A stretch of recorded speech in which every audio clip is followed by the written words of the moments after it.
今日係5月14號星期三，幫講出聲即日快遞提提大家，去銀行處理錢銀問題嘅時候，真係要小心啲啊！有港女5月7號經銀行自助存款機入數現金12,000蚊，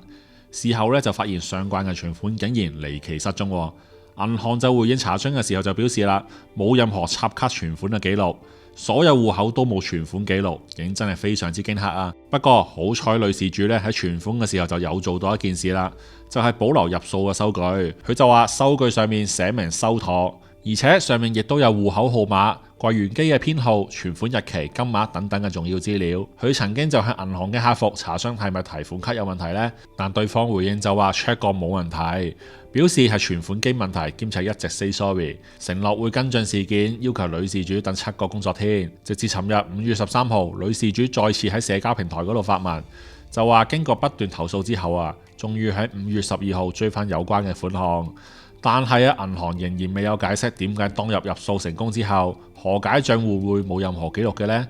而客服只係不斷向事主道歉，又要求佢俾次機會唔好投訴。女事主已經書面去信銀行要求解釋，而金管局知悉事件之後亦都要求銀行馬上跟進事件。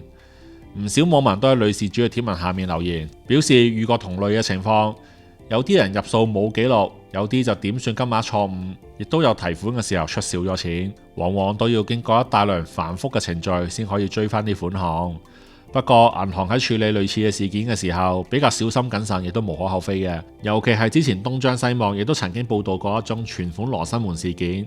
最後發現所謂嘅苦主涉嫌虛報，最終已經向警方自首。隨住科技嘅發達，可能好多人都會過於信任電腦嘅系統，以為機器唔會出錯，但係事實證明並非如此。亦都有啲人因為今時今日嘅手機銀行 App 實在太方便啦，而忽略咗實體收據嘅重要性。但係其實好多銀行嘅 App 喺轉數同埋入數嘅時候都唔會即時顯示記錄㗎。為咗保障自己，以免遇上類似嘅事件，大家真係要記得保存收據啊！唔知道大家平時又有冇攞同埋保存收據嘅習慣呢？又有冇遇到過類似嘅事件？不妨留言分享一下自己嘅經歷啊！